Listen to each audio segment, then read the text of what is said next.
don't want to be a Canada 10 years from now with no auto industry, right? This is very important. This is the livelihood of Canada, the livelihood of our neighborhood here. We're going to see a lot more people losing their jobs, not being able to support their families, and that just leads us down a hole that we don't want to go into. What's he done? Absolutely nothing.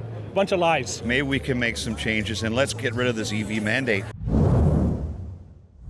David Menzies for Rebel News here in Brampton, Ontario. And folks, I'm standing outside the Brampton Chrysler Assembly Plant. It's been dormant for almost 2 years, and in the background there is a solidarity gathering of members of the Unifor Union, and I am with Artis Snow. He is the plant chairperson for the Brampton Assembly Plant, and I guess we know the story, Artis. This plant, until about 2 years ago, used to produce the Dodge Charger, the Challenger, the Chrysler 300, once upon a time the Dodge Magnum, and then production ceased. It was to be retooled. You were going to get the next generation Jeep Compass, both an EV version and a gas burning version. And then a big surprise earlier this month, Chrysler announced the Compass is not going to come to Brampton. What is the future for this auto plant that I understand was employing 3,000 people before the plug was pulled? So, you know what, right now we're obviously in discussions with the company because we feel that they've broken our collective agreement. They've broken the commitments to us. They've broken commitments to both levels of the governments, you know, because there was funding that was provided, you know, so we continue to have discussions, but obviously the tariffs that are being placed against the auto sector here in Canada is really having a very detrimental effect on our employment and probably the employment of everybody that's involved in the auto sector in Canada. I got 38 years seniority in this plant. We haven't been told one word since December of 23 when we got laid off. Nothing, zero. Whatever anybody else knows is what we know. Well, the company knows that we make amazing cars. We always have. We've won award after award. I think we deserve something here. Give us a small car. Give us something that people can afford. Like the Savior, like Aries K car, or the minivan did years ago. We need something that people can afford and that we can pump out and have a quality vehicle and keep this plant open. People's livelihoods are at stake here. I mean, people have families, people have kids in school. We need to know what the hell is going on in here. Chrysler has hinted that they might have another product come back to this plant. Nothing's being finalized. But what can be done in terms of the tariff tiff to save Canadian automaking jobs? So obviously we need our federal government to continue the discussions that they've been having and get an agreement, and not just any agreement. It's got to be a good agreement. It can't be, because anybody can put a bad agreement together. It's got to be one that works for working people. We have things that America wants too. We have all kinds of our steel and aluminum. We have all our precious metals. Let's get going on a deal here. Let's do what negotiating people would do. And let's get something that's good for them and good for us. The one issue that we have to do is get rid of that guy in the States. That guy in the States is causing all the issues, and we have to get rid of him. Mark Carney ran successfully on the whole elbows up strategy. He was a former bank governor of two nations. He was a CEO. He was the adult in the room that could deal with Donald Trump. Here we are 6 months later. What do we have to show for it? I mean, do we even know if those negotiations are going on right now? So, when asked, he doesn't have a whole lot to say, which to us is not good enough. You've been elected to take care of the Canadian people, and that's what we need him and his government to do, to stand up and take care of working people. And like I said, get a trade agreement that works for us, and he's got to get it done. Canada looks kind of weak to Trump right now. We need to stick together, keep this first domino from falling, and continue. We don't want to be a Canada 10 years from now with no auto industry, right? This is very important. The elbows are definitely down right now. Okay. Let's see if this budget passes, which we don't think it is. Maybe we can get an early election. Yeah. Maybe we can make some changes, and let's get rid of this EV mandate. What's he done? Absolutely nothing. Bunch of lies. That's all it is. That's all it is. Bunch of lies. When it comes time to election, I'll give you this, I'll give you this, I promise this, I promise this. He's done nothing. He needs to go too. Is the ace in the hole maybe for the Canadian auto industry the devalued dollar? I mean, it's a 35% discount. Is that maybe what will save Canadian plants? That's probably the only hope, is that the dollar right now. I mean, I know there's the tariff thing, but I mean, our dollar, at least that's going to help us. Provincially, I mean, it was front page news the last few days that Ontario ad campaign featuring Ronald Reagan, which has now been paused. What did you think about that Doug Ford strategy of doing a personal attack against Donald Trump? Did that ad campaign do more harm than good? So I think it's important that we make awareness to our American friends, and I'm going to call them our friends because we've been friends for so many years and everything with them. So I think it's important that they know exactly what their government is doing, right? I think it was a good thing to do, to make awareness, right? You know, so did it have some negative impacts? Yes, it did, right? But you know what? Sometimes you got to do something that's going to generate discussion, that's going to generate movement and everything else. Reagan was 100% correct there. These protectionist strategies do not work. It's going to hurt the states eventually. It's hurting us now. I don't know. I think the jobs number was up. It's another jobs number coming out next Friday, the first Friday of the month. Non-farm payrolls coming out, and it's not going to be good. Doug Ford has been instrumental in supporting our industry. You know, when we had a rally here last month, he was here and saying, hey, you know, to other governments and company officials, hey, you need to step up and take care of these working people inside this facility. So he is fighting hard for us. What can be done to move that needle? Because he doesn't care, I think, about an assembly plant in Brampton, Ontario. He'd like to see it go to Detroit, Michigan. So, you know, we have the ability between us and the U.S. to expand our auto industry. You know, we're so interconnected over the years and everything else with the free trade agreement and then the CUSMA agreement and everything else. So, you know, we could actually build this industry so much larger than what it really is, you know, if we just work together. You know, all the jobs that he says he wants to bring back to the U.S., the jobs the U.S. lost didn't come to Canada, right? We all know where they went. Right, they went either to Mexico, they went overseas somewhere, right? They didn't come to Canada because during that same period that the U.S. was losing jobs, so were we. So if you were to reach out to the CEOs of everyone that's located here, Chrysler, Ford, GM, Honda, Toyota, if you were to ask them, are you personally gung-ho on, I guess, tearing up the auto industry in Canada because of all this integration, what do you think they would say? You know, I think a lot of the CEOs and the companies would support, you know, a totally integrated industry that we have like right now, because I'm going to tell you, Canada probably has the most skilled workforce in the world. We were working since 2009, 16 years, 6 days a week building these cars, 6 days a week. Plus holidays, plus long weekends to keep these cars going. When we stopped production in December of 23, we had 168 days of orders still. Your former CEO at Stellantis, that was Carlos Tavares, and he had this agenda of going all electric by 2030. We know the demand for electric vehicles is not there. I mean, I'm looking at that beautiful Dodge Challenger, looks like a Hellcat, and once upon a time, since 2005, this plant turned out huge volumes of Chargers, Challengers, Chrysler 300s, at one point Dodge Magnums, and they were profitable. Why would the company pull the plug on that?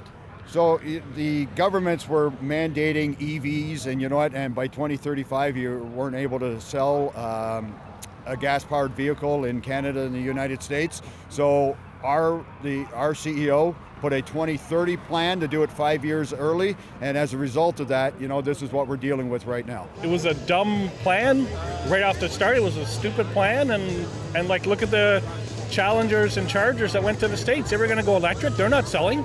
Well, there's a whole series of events that happened. It's like a perfect storm. I think politically, we just need to come together and realize, you know, we have a good workforce. We have already have the plant. How can you build millions of EVs when there's no infrastructure? How are you going to charge these things? What are you going to do with them? Nobody knows anything. People don't want to buy them. They don't know in the cold weather if the batteries are going to die, what's going to happen. Certainly the market has spoken. There's been virtually no demand for the Charger Daytona EV. It's now effectively discontinued after just one model year. You can order one, but it's not being mass produced. The Hemi engine for the Ram 1500 pickup truck, the most popular power plant, was discontinued. That's coming back next year, I understand. But was this CEO driven by some woke climate agenda as opposed to making vehicles that people actually want to buy? So, it's unfortunate that he made the decisions that he did, right? I think that he was making decisions based on what the government agenda was going to be, right? I think he was a little fast. Obviously the infrastructure isn't in place that we need. And tell me, Look guys, at all these cars that were built in Brampton. going all the way back to 1987. Every single one of these cars, and you tell me Brampton Assembly is not profitable? We need to get some vehicles in here and we need to start working again. In Ingersoll, the GM Cami plant, that's now mothballed, 1,200 jobs.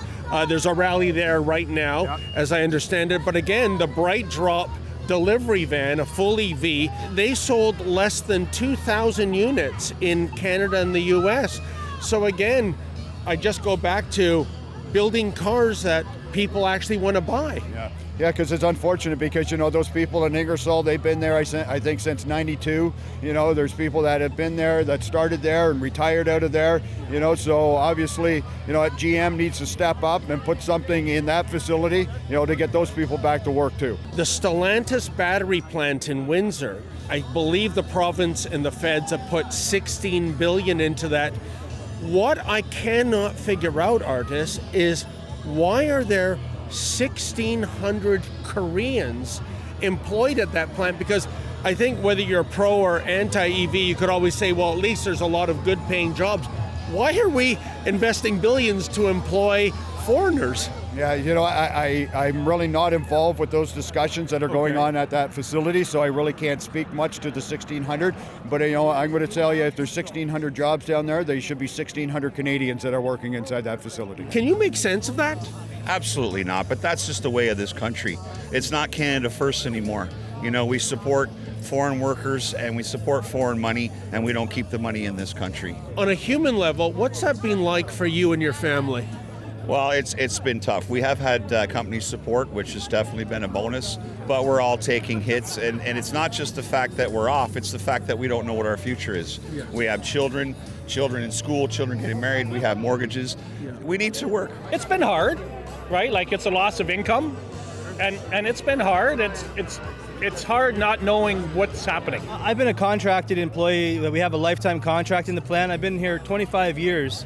So we didn't get the same treatment as our beloved coworkers at Chrysler. So after EI ran out, they just kind of tossed us in the ocean without a life jacket. So a lot of our guys are, really struggling, and it's really hard hearing those conversations. Do you believe Chrysler is, sincere in trying to source another vehicle for this plant? And if so, what is your speculation of what the 3,000 laid off workers might be making in the near future? So I would really hope that they are looking to source other products into this facility, but I think as long as tariffs are on the table, I think it's going to be a real difficult thing to get done. I really do. It's unfortunate that there's a lot of things that we can't believe anymore, but of course I keep hope.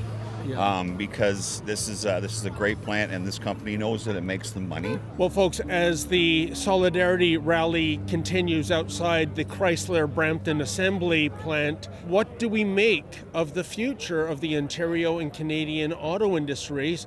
Certainly, the tariff tiff is taking its toll. The product that was to come here was the next generation Jeep Compass. Thanks to the tariffs, that production of that Compass has been moved to Belvedere, Illinois.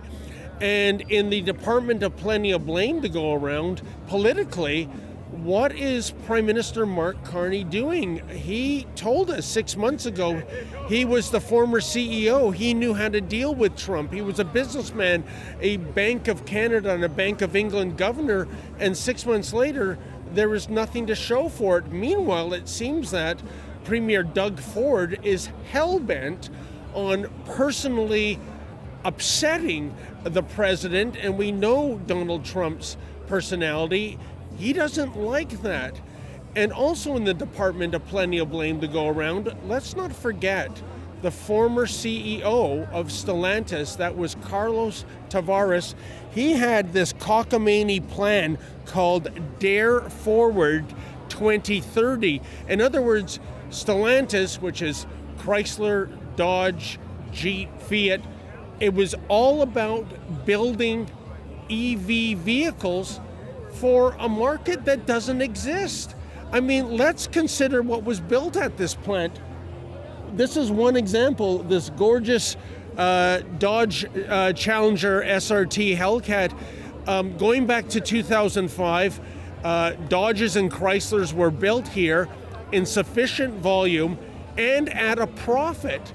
And to pull the plug on that because you're woke, you buy into the cult of Greta Thunberg, that's madness. And not just that, under his stewardship, the Hemi V8 engine in the Ram 1500 pickup truck, that was also discontinued. That was the most popular power plant Stellantis was making. It's akin to McDonald's discontinuing the Big Mac.